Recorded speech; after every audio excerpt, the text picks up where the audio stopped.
Сәлем, менің атым Дастан. Өткен видеода мен альфа қалай пайда болғаны туралы әңгімеледім. Ал бүгін таңертең оянып айнаға қараған кезде мен қайдан пайда болдым деген сұрақ туды. Әрине, ата-анадан, ол бәрімізге түсінікті. Бірақ барлық адамдар қайдан шықты?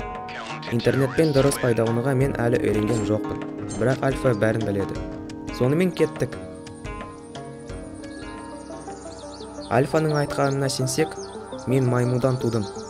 Ал маймыл кімнен туды? Ең бірінші маймыл ежелгі омомит деген маймылдан жаратылыпты, деді ол. Сол омомиттер пургаториустерден тарапты. Айтпақшы, олар динозавр өмірмен бірге өмір сүріпті, және крысаларға ұқсаған екен. Сонымен қазіргі маймылдардың барлығы пургаториустан тараған. Адамдарды, маймылдарды және жартылай маймылдарды примат деп атайды. Осы мәліметке сенетін болсақ, мен де приматпын. Егер біздің және маймылдардың атасы бір болса, альфа екеуміздің арғы атамыз бір болды. Сонымен альфа екеуміз туыспыз. Мен түсіндім, ал біз бәріміз адамдар, жануарлар, жәндіктер, ағаштар мен саңырауқұлақтар, бактериялар және де планетадағы барлық тірі жандар бір атадан тудық. Ал мен ойлағаным саздан деп. Жарайды, әрі қарай кеттік. Біз бәріміз туыс болсақ, неге әртүрліміз? Өйткені бәріміз жасушалардан кішкентай тірі механизмдерден тұрамыз. Жасушалардың әр түрі өз функцияларын орындайды. Мысалы, жүйке жасушалары немесе тері жасушалары. Біздің денеміздегі барлық жасушалар үнемі бөлінеді. Сондықтан біз өсеміз, дамимыз. Осы жасушалардың ядросында көбею үшін өте маңызды нәрсе бар. Бұл ДНК молекуласы. Ол дене туралы барлық ақпаратты сақтайды. Қандай болып өсеміз, қалай қозғаламыз, қалай тамақтанамыз. Терінің, жүннің, көздің түсінде реттейді. Жалпы, бұл біздің денеміз үшін үлкен нұсқаулық. Бірақ, біз неге басқаша екеніміз туралы сұраққа оралайық. Өйткені, жасушалардың бөлінуі кезінде ДНК да бөлінеді.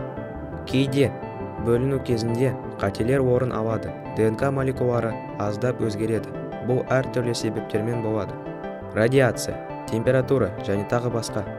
Айтпақшы, радиацияның не екенін білмеймін. Мүмкін радио туралы бірдеңе шығар. Сондықтан бөліну қателері мутация деп аталады. Негізінен мутация деген жақсы емес. Ештеңе әсер етпейтін мутациялар бар.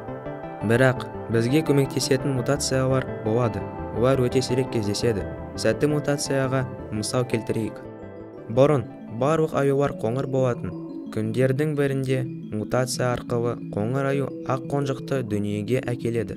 Сол аю өскен кезде қыста қардың арасында көрінбейтін болды. Қоңыр аюларға қарағанда ақ аю аңды көбірек ұстады. Себебі ақ қардың арасында көрінбейді. Ақ аю ұрпақ бере бастады. Кішкентай қонжықтар ақ жүнді болып туды. Уақыт өте келе ақ аюлар қоңыр аюларды ығыстыра бастады. Бұл табиғи іріктеу деп аталады. Сонда күшті аю емес, сәтті мутацияға ұшыраған аю тірі қалған. Уақыт өткен сайын жердегі барлық тірі жан мутацияға ұшырап өзгереді. Сәтті мутацияға ұшырағандар қалады. 2,5 миллион жыл ішінде біз Homo habilistен шебер адамнан Homo sapiensке ақылды адамға, яғни маған айналдық. Мұның бәрін альфа маған айтты, сондықтан ақпаратты тексерген дұрыс. Сіздермен болған біз, альфа және мен Дастан. Кездескенше.